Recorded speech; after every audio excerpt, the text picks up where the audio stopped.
سلام علیکم اکای حاجی میرزا، خداوند زبان شما را براتر گرداند. داملای عزیز، یک سؤالی دارم. من 3 سال پیش خانه‌دار شدم و عائله من در زکس فتة پوشیده بود. آن وقتا من نمیفهمیدم که این فتة پوشی در نکاح انسان زلال میرسانیده است. امروز که فهمیدم داملای عزیز، آیا من از سر نکاح کنم یا نکنم؟ با احترام مخلص دائمی شما از ناحیه مؤمن آباد.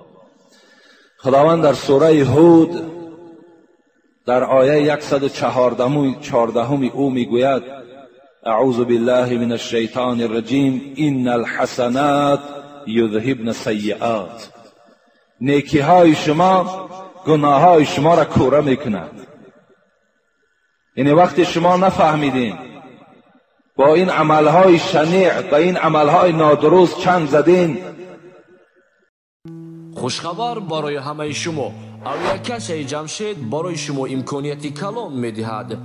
کجایی که سفر کردنی هستین، شما میتوانید که از خانه نبرآمده با طریق تلفن بلیط های ارزان را خریداری نمایید و اینچنین از نام شبکه حاجی میرزا گپ زنید، برای شما تخفیف کرده می شود. معلومات بیشتر بر رقم های روی اکران بوده تماس بگیرید. برای شما سفری خوب خواهانیم. سلام علیکم. میخواهید که سمیوان ارگینال رو دسترس کنید؟ پس به شما سمیوان ارگینال رو از شفافرما توصیه میکنم. برای بزباله کردن در مدت 1 ماه از 9 تا 12 کیلوگرم وزن میتید و همچنین گردش خون زیاد میکنه، به حرکتی را حس نمیکنه و مشت رو بخواد میکند. مرحمت به متخصصای شرکت شفافرما مراجعت کنید و معلومات های بیشتر را دسترس نمایید. اینها سبب خدا شفا فرما هم راز شما. سلام علیکم و رحمت الله و برکاته. ببال خیش باید کرد پرواز. شاعر میگد ببال خیش باید کرد پرواز، ببال دیگران نتوان پریدن. ببالها و پرهای خودت پرواز کن، پرها و بالهای دیگران کج پرواز نکن دیگه.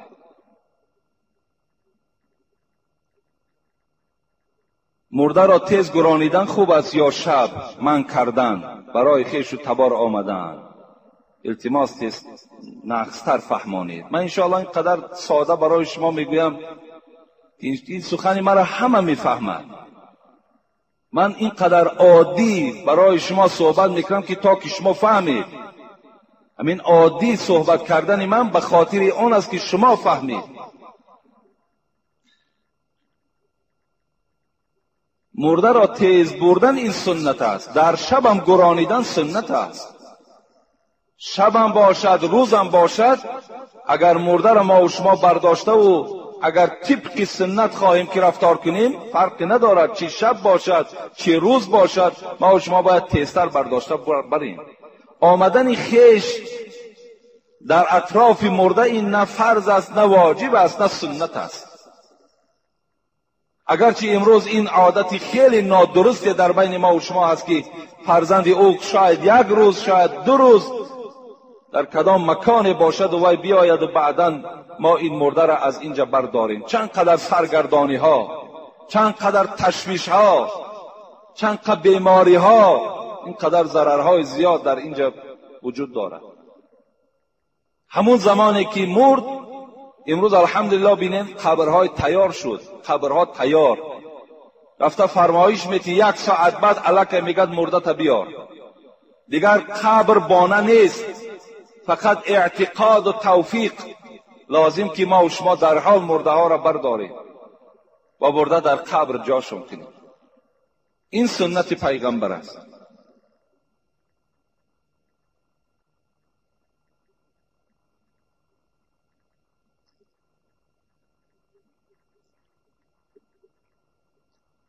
یک برادر از ما بسیار خواهش کردن که یک شعر یک برادر از همین قوم ما برای ما تقدیم کردن که همینش ما خوانید تا که در همین کسیته ها همین پیدا شود.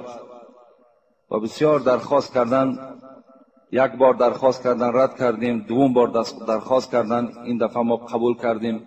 اگرچه ما ارزنده این مصرع‌های شعری این برادر نیستیم، لیکن برای خواهش کردنشون میخونیم. وارث انبیا به حاجی میرزا تقدیم می شود. شهر کولاب فخر کن با این پسر، خلق من از امر معروف شد خبر.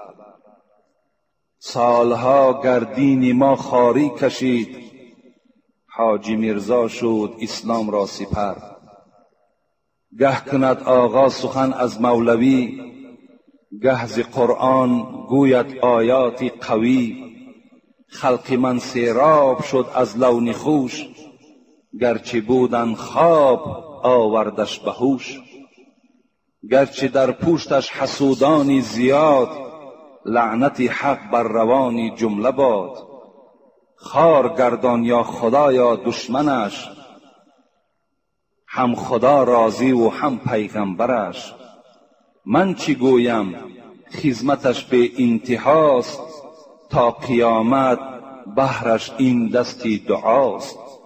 یا خدایا از تو داریم التجا، سایش باشی و او باشد به ما.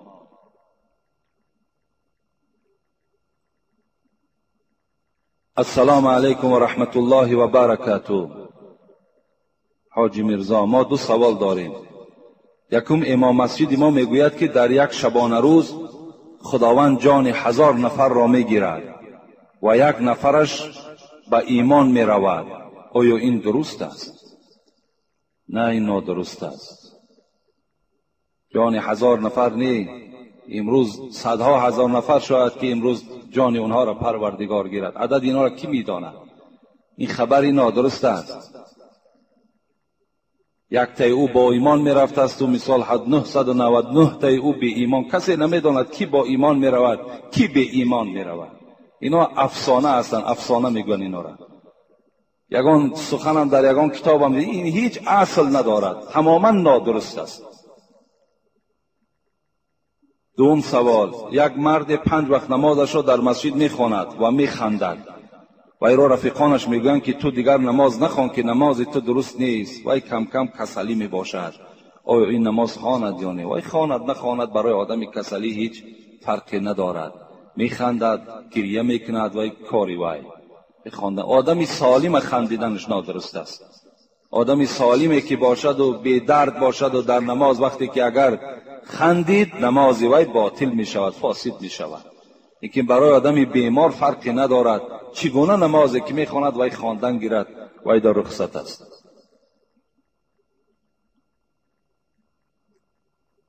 السلام علیکم. اکای داملا حاجی میرزا، میگویند که اگر با دختری بیگانه گپ زنی یا با وی رسی، میگویند که این حرام است. التماس با سوالی ما جان، اینقدر اگر تو در این موعظه های ما اشتراک داشته باشی و باز ندانی که با دختری بیگانه صحبت کردن حرام باشد، من نمیدانم شما کجا را گوش کرده اید. حرام بودنش از همون خواهر خودت، از خواهر خودت خلاصه برات بگذار. خواهرت با یک مرد بیگانه گپ دادن گیرد و تو رفته تماشا کن. چگونه خطا تصور میکنی؟ چه حس میکنی خطا؟ اگر ایماندار باشی تو در جای دیگر قرار ایستاده نمیتانی. همین حرام بودن این علاقه خودش اثبات است. حبیب خدا میگوید ایاکم و الدخول علی النساء، امر میکند بر شما باد ای امتان من، زنی که تنها باشد با او صحبت نکنید. زنی که در خانه‌ای که در حالت تنها بودن دختر با او رو پرو شده و صحبت نکنید، زیرا عاقبتش به همه ما و شما معلوم است که اونها وقتی تنها که ماندن، تنها که صحبت کردن چی میگویند. حبیب خدا میگوید لأن یطعن فی رأس احدکم بمخیط من حدید خیر له من ان یمس امرأة لا تحل له. اگر در سر امت من یک سوزن آهنین را زیر کنند، یعنی از بالای سر شما یک میخ آهنین قطع زنند، حبیب خدا گفتن این برای شما بهتر است از او که شما این دست خدا در بدن زن نامحرم میرسانید. این دستهایی که اگر در اون زنهایی که برای شما نیکارس هستند، اگر شما دست درازی کردین، دست اونها را قپیدین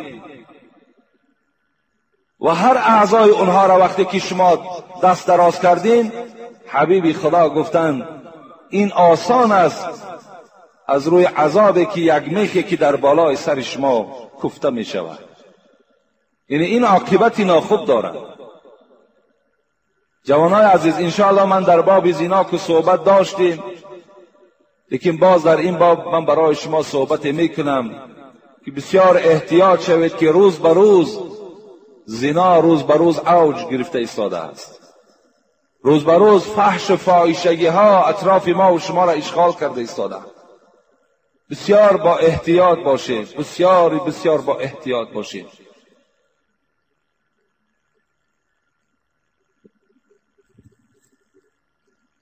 السلام علیکم اکای حاجی میرزا، من یک خواهر اسلامی با شما 2 سوال دارم، میخواهم که زودتر جوابش را گیرم. یک موضوع در باب آدمانی که آدمان سطردار را هرخیله گپ میگویند، مسخره میکنند صحبت میکردید. ما در این بابا چندین بار گفتیم کسی که مسخره میکند دختری را که او با سطر هست و همچنان است که مسخره در قرآن کرده است. این انسان، من این گونه انسان مسلمان کامل نمیشمارم وقتی که اگر با یک دختری که وی سطردار باشد و یک چادر اسلامی داشته باشد و باز دیگر زن یا مردهای پیدا شوند که وی را محاکمه کنند، وی را مسخره کنند، باور که این گونه انسانها را اسلامشان اسلام نادرست است. مسلمان نیستند اینها. وقتی که یک خواهری که وی از روی ترس خدا این لباسها را پوشیده است، باز نفرهای پیدا شود که وی مسخره کنند، این دیگر چی جای مسلمانیش میماند؟ تو وی مسخره کن زمانی که وی با بچه های بیگانه رفته آمد داشته باشد، و تو مسخره کن وقتی که وی بی حیا باشد، تو وی مسخره کن وقتی که وی لباس های بی حیاانه داشته باشد. این حالت را مسخره کنید.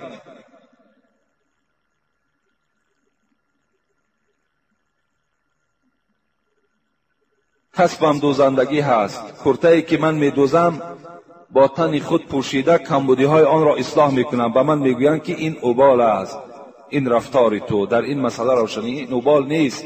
یعنی همون کرته دوزهایی که برای آن که یعنی کرته دیگر انسان در بر خود میپوشند و بعض عیبها و کمبودی های این کرته را در راست آینه میگیرند، این گناه نیست. کرته یک انسان برای که و اصلاح کنید، خوب کنید، تا که همون پولی که تو گرفتی و حلال گردانی، این چی جای گناهش است؟ و وقتی که میآید کرته را میگیرد و تمام اطراف این کرته را تماشا میکند. اگر ذره در اطراف این یک عیب داشته باشد و قبول نمیکند این کرته را. برای همین تو حق داری که البته میپوشی کرته را و نظارت میکنی، هر کمبودی که باشد اصلاح کن، جای گناهش نیست. محترم داملای عزیز، بعد التحیات را خواندن، صلوات ها را ناخوانده سلام دادن درست است نه؟ نادرست است. التحیات که خواندین، صلوات ها را میخوانین، اللهم اغفر لی و لوالدی میخوانین و بعدا سلام میدهین، این حالت درست میشود. التحیات خوانده و صلوات ها را ناخوانده و سلام ناداده نماز تمام کردن، این نادرست است.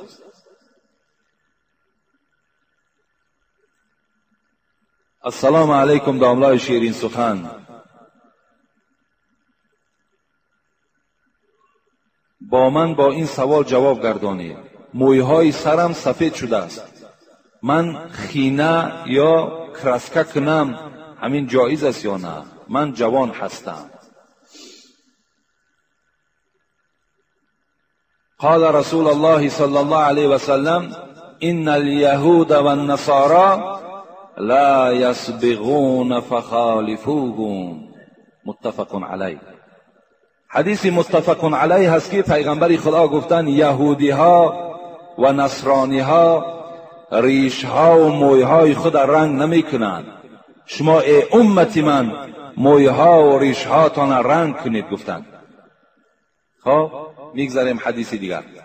وقتی که ابوبکر صدیق فتح مکه شد، مکه را وقتی که پیغمبر با مجاهدهای خود وقتی که آمد و اشغال کرد گرفت، ابوبکر پدر خود ابو قحافه را نزد حبیب خدا آورد. پیغمبر خدا وقتی پدر ابوبکر دیدن، ریش و موی این پدر ابوبکر مثل سقامه بود. میگوید در حدیث سقامه گفته یک درختی که هم میوهش سفید است هم گلش سفید است. و رسول اکرم چی گفتند؟ غیروا هذا واجتنبوا السواد، رواه مسلم. ابوبکر گفتند ریش و موی سفید پدرت را تغییر بده، رنگ کن، لیکن از رنگ سیاه اجتناب کن، رنگ سیاه نکن.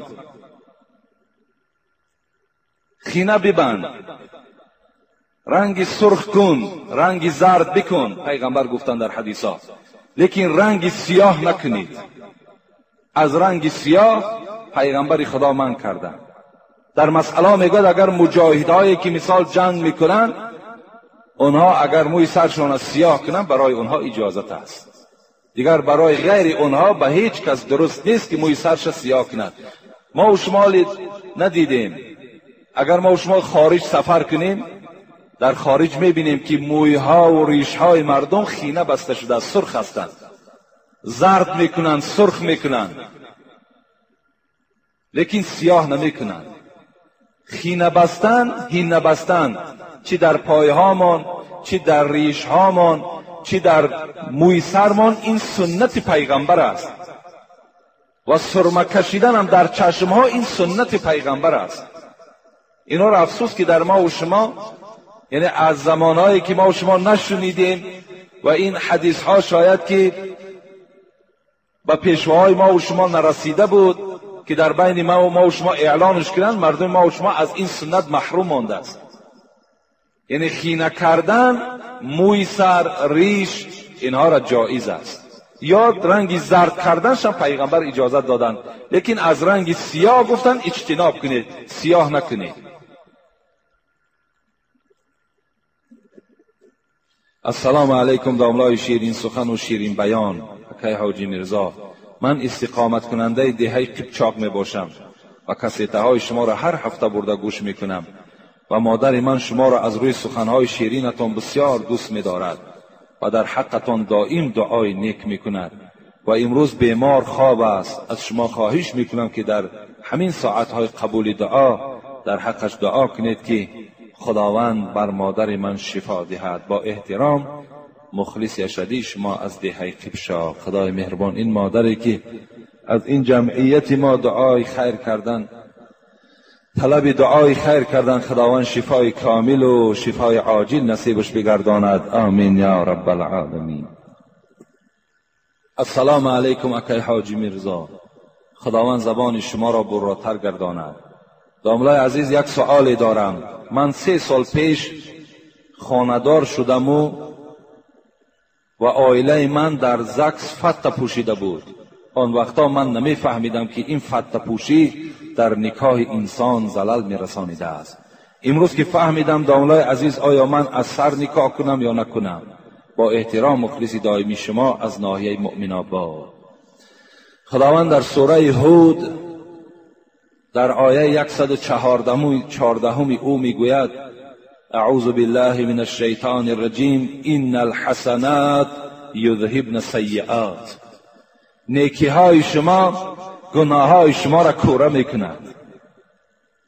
یعنی وقتی شما نفهمیدین با این عملهای شنیع، با این عملهای نادرست چنگ زدین و امروز که فهمیدید و شما امروز به حسنات قدم زده ایستاده این، شما الک نمازخوان شدید، از خدا ترس کشیدید، ان الحسنات یذهبن السیئات. این نیکی های شما آن گناه های شما را پوشیده میگرداند، نابود میکند. فقط اگر این برگشتن شما برگشتن حقانی باشد، دروغ نباشد. امروز که فهمیدی عمل کن، انشاءالله خداوند برای تو هیچ ضرر زیان دیگر نمیرساند. و پیغمبر خدا میگوید اتبع السیئة الحسنة تمحوها. شما وقتی که یک گناه دکی قدم زده بودید، از پسش نیکی کنید، نیکی های شما گناه های شما را خورده نابود میکند. برای همین انشاءالله من برای شما اون جوانهایی که به این گناه ها دست زده بودند باز تأکید میکنم که این نیکی های شما، این عبادت های شما الله که اون گناه های شما را نابود کرد. شما الله که توبه اساسی را به سوی پروردگارتان کنید، انشاءالله دیگر در نکاح شما و در حیات شما هیچ زلل زیان پیدا نمی شود. فقط دویم باره به این گناه دیگر چنگ نزنید و فهمید که اسلام شما انا همین نمی خواهد که باید خواهر ما و مادر ما باید که بی حیا نباشد، باید لباس های اسلامی در بر داشته باشد. بسم الله الرحمن الرحیم. ستایش مر خدای عز و جل را و درود محمد مصطفی را. اما بعد سلام بر شما داملای محترم حاجی میرزا. از شما خواهش و التماس میکنم با این سوال ما در همین جمعه جواب دهید که ضرور است. درباره نمازهای قضا پره گپ میزدید. نمازهای قضا را من گفتم برای شما که نمازهای قضا را خواندنش واجب است. یعنی کدام شما اگر نمازهای قضایی داشته باشین، یعنی یک سال و 2 سالهایی که نخوانده بودین نمازهای قضایی تانه، نمازهای وقتی تانه، امروز اونها را باید شما قضایی خوانید. یعنی برای هر کدام او اگر شما نیت کنین که من یک روزه نماز قضا میخوانم، مثال از نماز بامداد سر میکنم تا نماز پیشین عصر و شام و خفتن تا نماز ویترم قضایی خوانده میشود. یعنی یک اذان گوید در دیگرش قامت گفته خواندن گیرید. برای همان نمازهای قضایی تان یک اذان کفایت میکند. در هر کدام او اذان نگویید، قامت گفته و نمازهای قضایی تان خواندن گیرید تا که چند سالی از شما قضا شد همونها را یک به یک نویسانید تا که شما مثال فهمید که کدام وقت نمازهای قضایی شما تمام شد. 1 سال باشد 2 سال باشد حساب کنید، هر روز یک روزش خوانید. سال 5 وقت نماز قضایی تان هر روز یک روزش که خواندی، 1 روز خط زن که مثال از 366 روز 1 روزش الکی تمام شد. گفته هم تا حساب کنین انشاءالله شما بعد از چی است؟ بعد الکی شما صاحب ترتیب میشوید. با صاحب ترتیب باز قانونهاش دیگر است که اگر تا نماز مثال انسان نماز عصر دا باشد پیشینش نخوانده باشد، نماز عصرش برای درست نمی شود تا وقتی با پیشینش نخواند. اونا را با صاحب ترتیب میگویند. یعنی برای صاحب ترتیب شدن شما باید که نمازهای قضایی تا نخوانید. محترم داملای شیرین سخن حاجی میرزا، برادری دارم که زنی خود را 3 طلاق داده با جای خواهر خوانده است و با او زندگی دارد. اگر از این باب با او گپ زنیم با جهل شده با ما جنجال میکند، چیکار کنیم؟ یعنی شما حقی خودتان گفتید و البته مردی که زنی خود 3 طلاق میدهد دیگر با او زن زندگی کردن میتواند تا اگر رفته در همون اداره مفتیات مراجعت کند، راهها داشته باشد اونا برای او بیان میکنند. اگر راهها نداشته باشد دیگر با این زن این مرد را زندگی کردنش جایز نمی شود، درست نمی شود. و هر باری که با او خانه‌داری میکند این در حکم زنا می درآید. همچنان است که با یک زنی بیگانه و چیکار کرده ایستاده است؟ خانه‌داری کرده ایستاده است. و او فرزندهایی که در خانه تولد می شود او را ولد زنا میگویند. اونا فرزندهای حرامی هستند.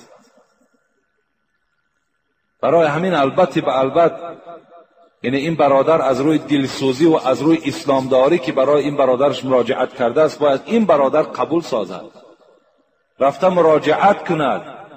اگر داشته باشد شرایط باز زندگیشان دوام دهد، اگر نداشته باشد شرایطاش نباشد باید که باید ترک کند. تمام طلاق کردی، تمام دیگر تو از زن جدا شدی. اول باید طلاق نمی کردی، مادام طلاق کردی اکنون دیگر باید که با همون قدرت و با همون سیاستی که داشتی اکنون رفتن گیر دیگر پس نگرد. امروز بسیار از جوانایی که بیچاره میان 3 طلاق کردین در حالت مستی، در حالت غضب، در حالت فلان گفته باز میخواهند زندگی کنند. برای همین ما که یگان مفتی هم نیستیم، فتوا دهنده هم نیستیم، به همه شما مراجعت میکنم. مفتیات اداره خاص در باب طلاق و نکاح دارد، میرین در همجا مراجعت میکنین، مرحمت کارتون هم اونها حل میکنن.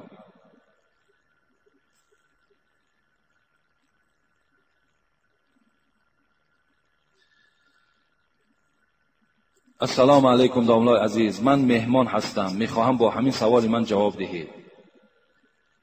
آدمان میگویند که مرده میکشد، همین راست است یا دروغ؟ این دروغ است. هیچ وقت مرده هیچ کس نمیکشد. اگرچه همین گپ‌ها در بین ماها هست، حتی همون پدر نمیمانند که نزد همون گوری فرزندش روند. حالا که باید پدر فرزند در لحد باید که پدر گذارند، نمیگذارند. زنها نمیگذارند، نرو که مرده میکشد. وقتی مرده که کشید، این آیه های قرآن که هر یک انسان اجل دارد، ساعت دارد، این کجا می شود؟ مرده هیچ کس نمی کشد. این دروغ است، تماما به اینها باور نکنید. حتی همون پدرهایی که فرزنداتون از دنیا میگذرد رفته با دست خود در لحد گذارید و اونجا در حق او دعا کنید. کاش که او فرزندهایی که شما در لحد ماندید اونها برای شما شفاعت کننده در روز قیامت شود. شما سخن داملاهاتون گوش کنین، سخنهای اون زنهایی که هیچ دلیلی ندارن، هیچ علمی ندارن، با اونها شما تکیه نکنید.